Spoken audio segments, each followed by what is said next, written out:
Hello student, आज फिर से एक नया टॉपिक लेकर के आए हैं आप लोगों के सामने। और इस टॉपिक का नाम है डिस्काउंट। तो देखिएगा, जर्नल एंट्री में डिस्काउंट का बहुत बड़ा रोल है, समझ गए ना। और डिस्काउंट संबंधित एंट्री में काफ़ी बच्चे का कन्फ्यूजन रहता है। तो मैं आपको पूर्ण विश्वास दिलाता हूं कि आप इस टॉपिक को देखने के बाद आपको किसी भी प्रकार का डिस्काउंट रिलेटेड एंट्री करने में कोई समस्या नहीं होगी। तो आप पूरा वीडियो देखिएगा। चलिए स्टार्ट करते हैं।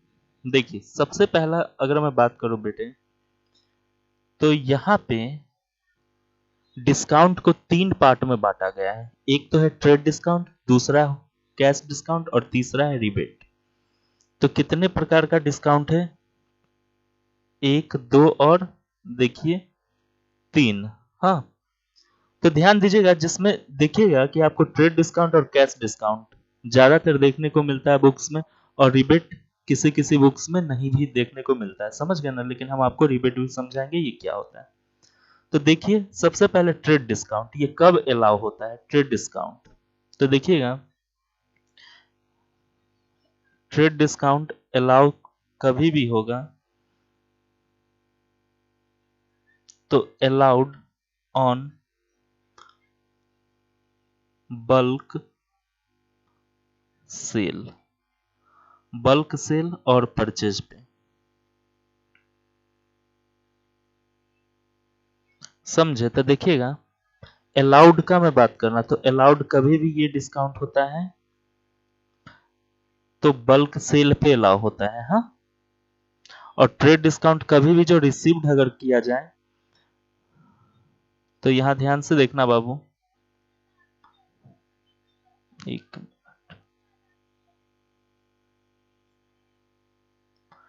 ट्रेड डिस्काउंट रिसीव्ड कब होता है? तो on bulk purchase, bulk purchase.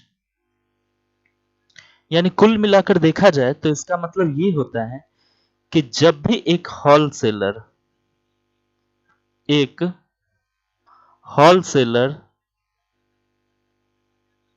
ध्यान दीजिएगा बेटे, एक होलसेलर एक रिटेलर को जब माल बेचता है,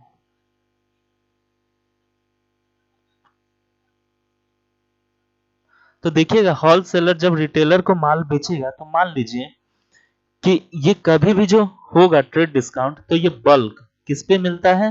तो ध्यान से देखिएगा, वर्ड जो आपको हाईलाइट करना है, बल्क, बल्क सेल या बल्क परचेज पे।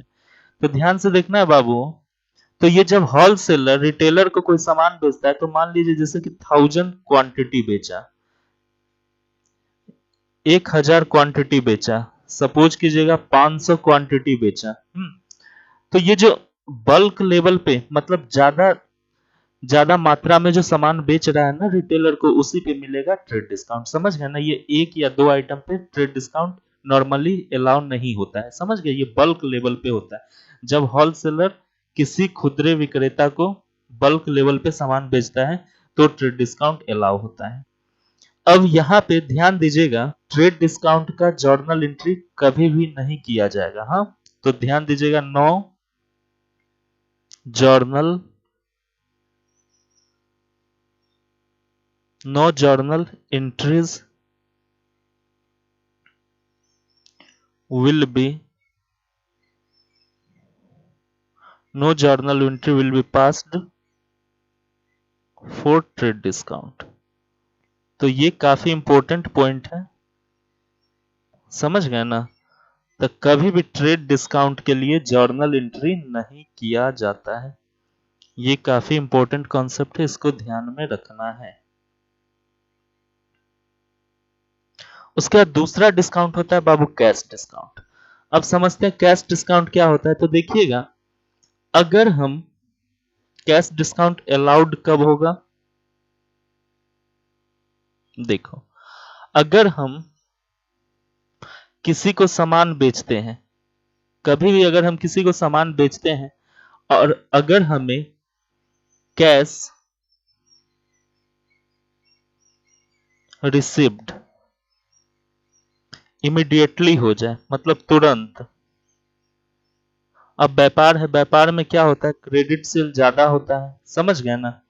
तो ध्यान दीजिएगा, अगर यहाँ पे अगर हम सामान बेचते हैं और सामान बेचने के साथ साथ जिस बंदे को बेचते हैं अगर डेटर कैश तुरंत दे दे तो उसे हम क्या करते हैं, कैश डिस्काउंट अलाउ कर देते हैं। कोई दिक्कत?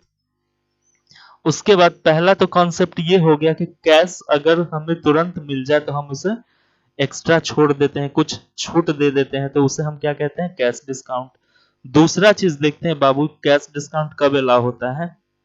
अगर cash received within specified time, within specified time. अब यहां देखिएगा, ये राम है, ये कौन है? राम है।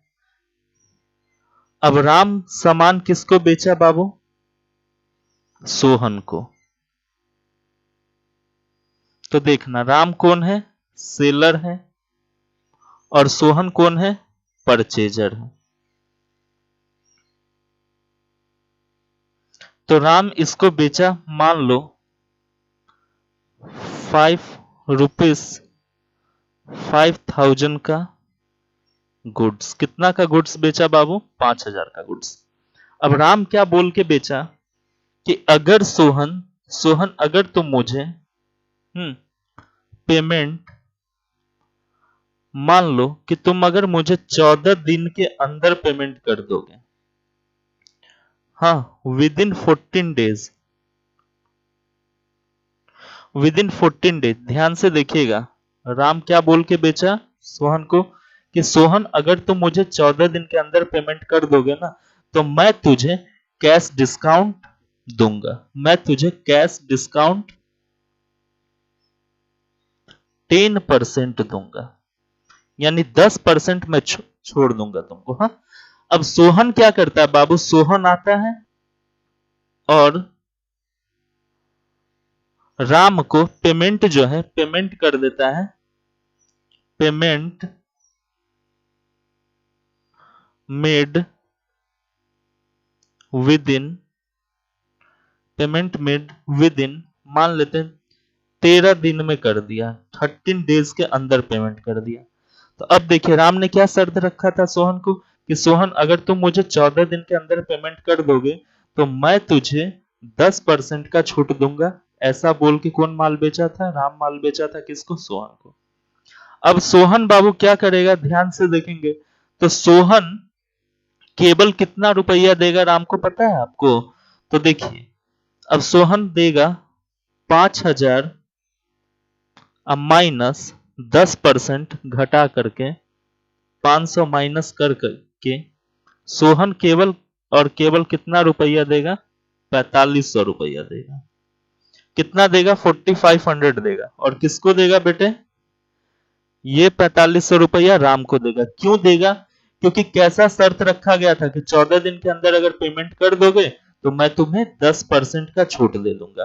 तो सोहन कितना दिन के अंदर पेमेंट कर दिया? 13 दिन के अंदर। अब बताओ 14 दिन के अंदर पेमेंट हुआ कि नहीं हुआ? तो हाँ सर, बिल्कुल हो गया। तो अब क्या है, सोहन को 10% का छूट मिल जाएगा। हाँ, फिर याद रखना है बाबू, रेड कलर से लिख रहे हैं इंपॉर्टेंट पॉइंट। हाँ, तो journal entries will be passed for cash discount. तो कैश डिस्काउंट के लिए जर्नल एंट्री किया जाएगा, यानी जर्नल एंट्री में ये आएगा। हाँ, चलिए, क्लियर है यहां तक कॉन्सेप्ट। अब देखते हैं रिबेट। अब रिबेट का मतलब समझते हैं। तो देखिए, रिबेट भी एक प्रकार से डिस्काउंट है। हाँ, तो देखो बाबू, रिबेट भी डिस्काउंट है एक प्रकार से। अब ध्यान दीजिएगा कि रिबेट कब अलाउ होता है। तो रिबेट तब अलाउ किया जाता है सेलर के द्वारा जब bad quality of goods are dispatched dispatched by seller. तो ध्यान दीजिएगा, जब बैड क्वालिटी के गुड्स सेलर डिस्पैच कर देता है परचेजर को, तब रिबेट मिलता है। उसके बाद और भी कई कारण हो सकते हैं। हाँ, goods not sent on time, अगर समय पे सामान सेलर नहीं भेजता है परचेजर को, और परचेजर को जब लेट सामान पहुंचता है, जब परचेजर को लेट सामान पहुंचता है, तो परचेजर गुस्सा होकर क्या कहता है कि मैं तुम्हारा सामान वापस कर दूंगा। तो सेलर क्या सोचता है कि भाई सामान वहां से वापस लेने में फिर मुझे किराया भाड़ा खर्च करके जो सामान लाना पड़ेगा वापस, इससे बढ़िया कि उस सामान के ऊपर मैं थोड़ा सा उसको छूट दे देता हूँ, रिबेट कर देता हूँ, समझ गया ना, और वो परचेजर उस सामान को अपना रख लेगा वहां पे। तो फिर सेलर क्या करता है, ऑफर करता है कि मैं आपको थोड़ा सा छूट दे देता हूँ, हाँ आप मुझे सामान वापस मत भेजो, आपको मैं थोड़ा सा छूट दे देता हूँ और आप ये सामान रख लो। हाँ, तो रिबेट एक प्रकार से ध्यान से देखिएगा, रिबेट कब मिलता है, तो देखिएगा ये स्पेशल केस में मिलता है, ये हमेशा अलाउ नहीं होता है। हाँ, तो जब हाईलाइट करते हैं कुछ पॉइंट्स, तो देखिएगा, जब bad quality of goods are dispatch by seller, जब गलत तरह का सामान क्या करता है, गलत तरीके का सामान, हाँ सेलर डिस्पैच करके किसको भेज देता है, परचेजर को भेज देता है। तो अब ये डिपेंड करता है बाबू परचेजर के ऊपर। अगर परचेजर रखेगा तो क्या करेगा, परचेजर उस सामान का रेट थोड़ा सा कम करके रखेगा। अब एग्जाम्पल समझिएगा, जैसे कि यहां पे ए एक सेलर है और बी है एक परचेजर।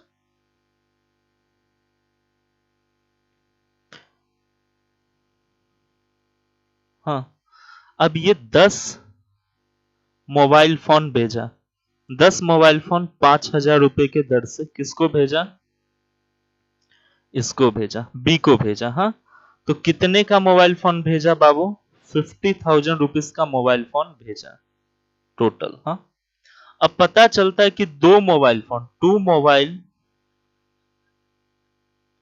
परचेजर के पास जो पहुंचा है, टू मोबाइल डिस्पैच जो हुआ है वो हुआ है डिफेक्टिव कंडीशन में, डिफेक्टिव कंडीशन में। अब इस बात पे आया परचेजर को गुस्सा, बी को आया गुस्सा। बी क्या कहता है कि मैं तुम्हारा फोन वापस कर दूंगा, दो फोन। हाँ, सेलर कहता है अरे भाई जरा रुको तो, मैं आपको बताता हूं। देखो 5,000 एक मोबाइल का कीमत था ना, ऐसा करो, ठीक है, दो मोबाइल के अंदर प्रॉब्लम है ना, दो मोबाइल डिफेक्टिव है ना, आप ऐसा करो, आप दो मोबाइल का जो रेट है वो आप मुझे 3,000 करके दे देना। कितना करके दे देना, 3,000 करके दे देना, यानी 6,000 रुपीज मुझे केवल दे देना।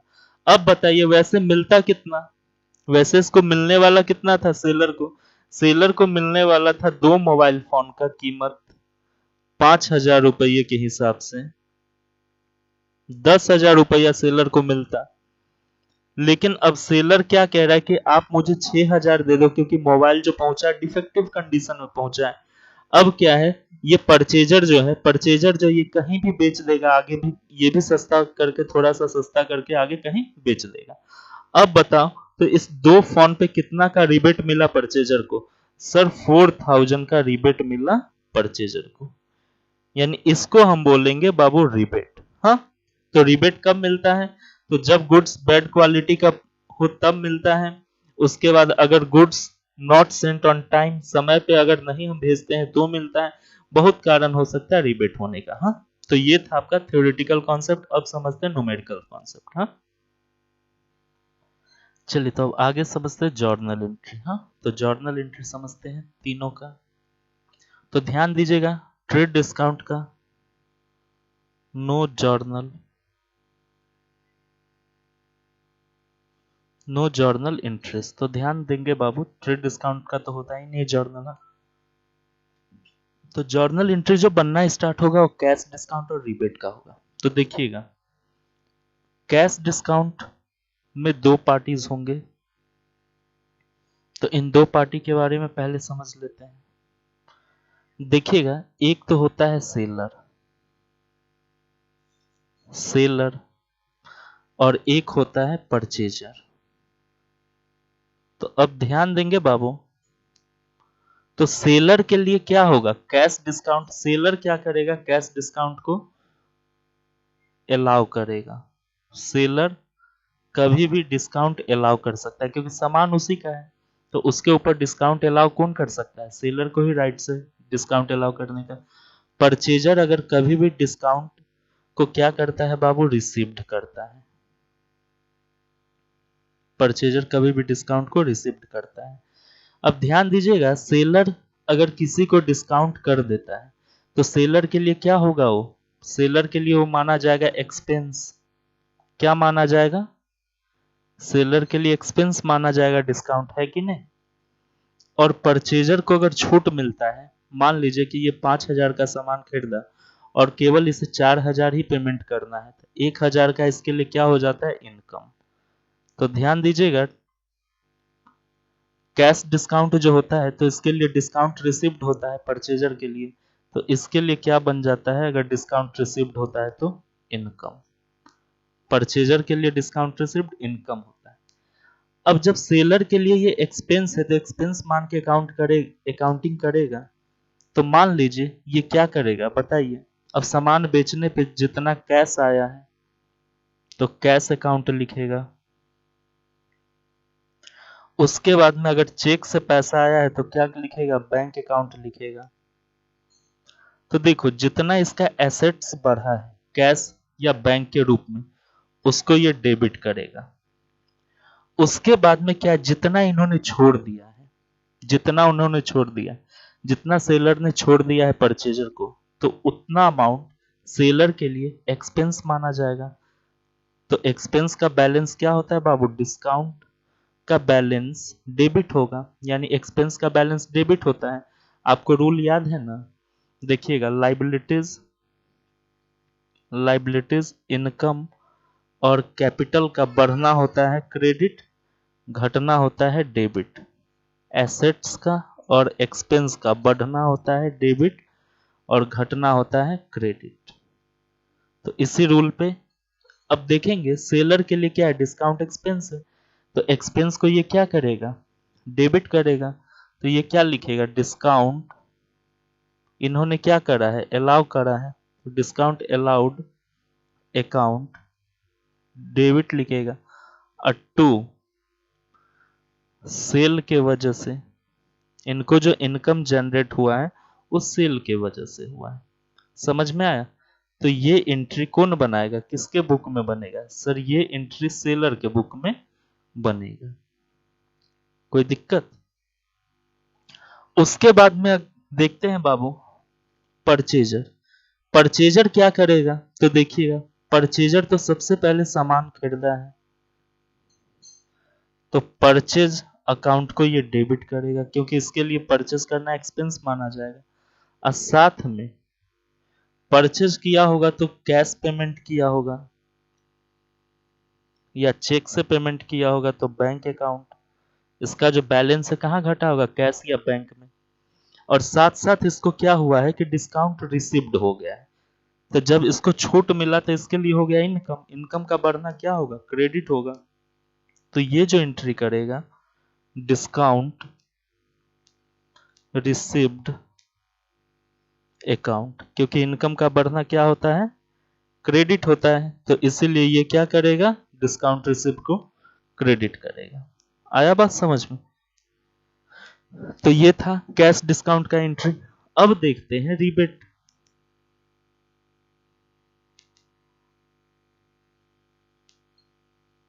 देखिए, रिबेट में भी हम दोनों के पॉइंट ऑफ व्यू से सोचेंगे। पहले सोचते सेलर के लिए। अब कोई बंदा सामान बेचता है और मान लीजिए 5,000 का सामान बेचा और जिसमें से 2,000 का माल खराब निकल गया। हाँ, 2,000 का माल खराब निकल गया। अब जो बेचारा सेलर 2,000 रुपया किसी परचेजर को छोड़ रहा है, तो सेलर के लिए क्या हो गया, रिबेट अलाउ करना हो गया। तो ये बेचारा जो सेलर रिबेट अलाउ कर रहा है, तो ध्यान दीजिएगा इसके लिए तो एक्सपेंस हो गया। रिबेट अलाउ करना इसके लिए क्या माना जाएगा, एक्सपेंस। और जो बेचारा जो परचेज कर रहा है, जो परचेजर है, उसके लिए क्या हो रहा है, रिबेट रिसीव्ड हो रहा है। यानी इसको उतना से छूट मिल जा रहा है। 2000 का सामान इसके पास गलत पहुंचा था, तो 2000 रुपया सेलर इसको छोड़ दे रहा है, तो इसको क्या हो रहा है, रिबेट रिसीव्ड हो रहा है। तो रिबेट रिसीव्ड हो रहा है, तो इसके लिए क्या होगा बाबू, इनकम होगा।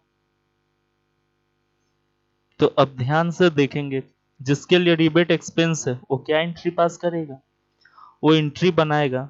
सिंपल सी बात है, सेलर सामान बेचा होगा तो जितना कैश आया होगा या चाहे जितना चेक से बैलेंस आया होगा उसको डेबिट कर लेगा,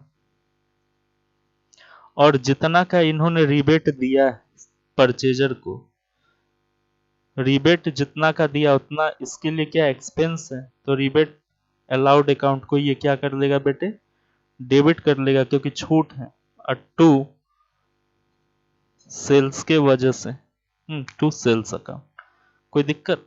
फिर अब देखो परचेजर क्या करेगा, इन्होंने सामान परचेज करा तो परचेजेस अकाउंट को डेबिट कर लेगा, साथ में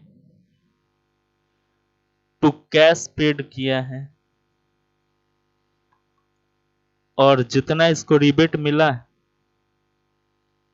ये उसको क्रेडिट कर देगा रिबेट रिसीव्ड के नाम से, क्योंकि इसके लिए क्या हो गया, इनकम हो गया, इसको छूट मिला है तो इसके लिए इनकम हो गया, तो ये क्या कर लेगा, उसको क्रेडिट कर लेगा। हाँ, आइए समझते हैं इसको एग्जाम्पल के माध्यम से।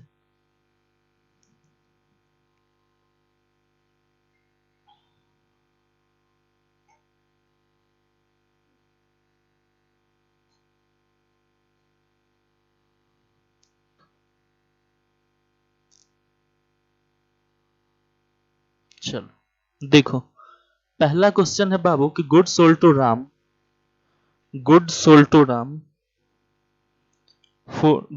Ram for 50,000 and allowed him 10% trade discount. तो सॉल्यूशन जो देखिएगा, तो क्या हुआ है, सामान हम किसको बेचे हैं, राम को बेचे हैं। हाँ, और कितने का सामान बेचे हैं राम को बाबू, 50,000 का सामान बेचे हैं राम को।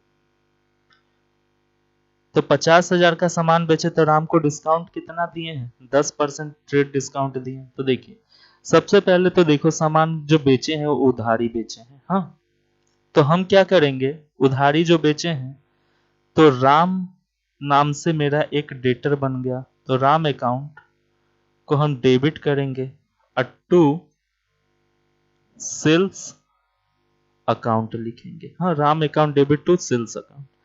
अब इसके अंदर अमाउंट कितना लिखेंगे वो देखो, तो कितना का सेल करे हैं, 50,000 का, तो यहां पे वर्किंग होगा। हाँ, इसको क्या बोलेंगे, जो सेल कर रहे हैं, लिस्ट प्राइस। देखिए लिस्ट प्राइस है टोटल 50,000 का सामान, लेकिन हम बल्क में बेचे होंगे अपने पार्टी को, रिटेलर को, तो 10% हम इस पे क्या किए हैं, छूट दे दिए। 10% का हम टीडी मतलब ट्रेड डिस्काउंट दे दी, यानी कितना छोड़ दिए बाबू, 5,000। तो यानी कितना का सामान बेचे हैं हम अपने रिटेलर भाई को, 45,000 का सामान।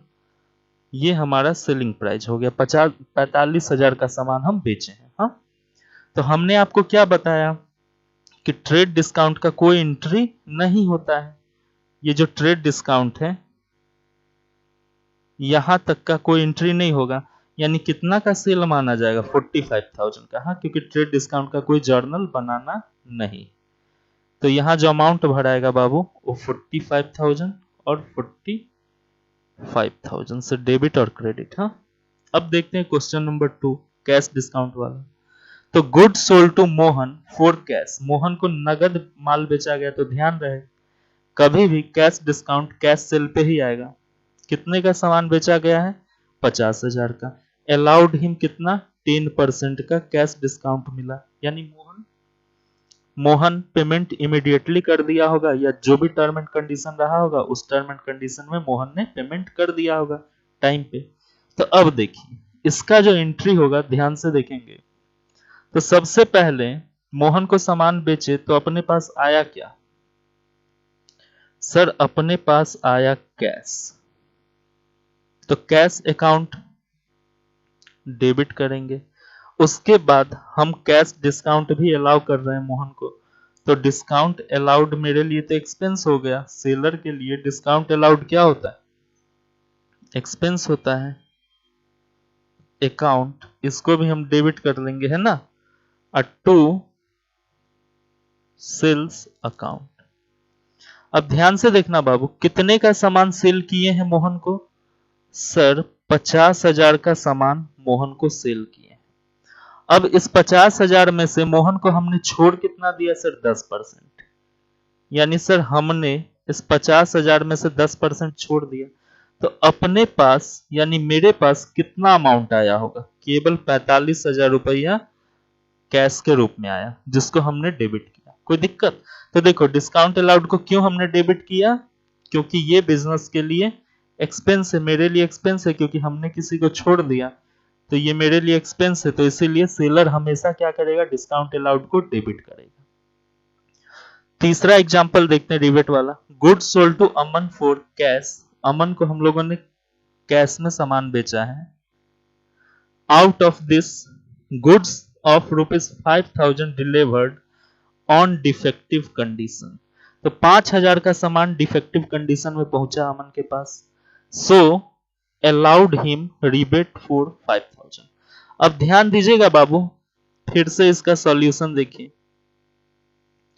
अब अमन से कैश कितना आया ये देखेंगे, तो कैश अकाउंट डेबिट करना होगा। अमन को कुछ सामान डिफेक्टिव कंडीशन में पहुंचा है, तो अब हम लोगों ने क्या किया, रिबेट दिया, तो रिबेट अलाउ करेंगे। तो रिबेट अलाउ करेंगे तो क्या होगा, रिबेट अलाउ करने पे अपने लिए तो बाबू ये एक्सपेंस होगा, है ना, क्योंकि सेलर अगर रिबेट अलाउ करता है तो सेलर के लिए क्या होता है, ये एक्सपेंस माना जाता है। तो rebate allowed account debit to sales account. अब ध्यान दीजिएगा, तो कितने का सामान सेल किए थे, 50,000 का, जिसमें से 5,000 का सामान डिफेक्टिव कंडीशन में पहुंच गया, 5,000 का हमने छोड़ दिया, तो 5,000 में से 5,000 का जब हमने रिबेट अलाउ कर दिया तो अपने पास आया कितना सर, 45,000 ओनली। तो ये था कुछ बाबू एग्जाम्पल आपका डिस्काउंट रिलेटेड, समझ गए ना। फिर हम देखेंगे डिस्काउंट रिलेटेड और एग्जाम्पल करेंगे नेक्स्ट वीडियो में। ठीक है बाबू, तब तक के लिए बाय।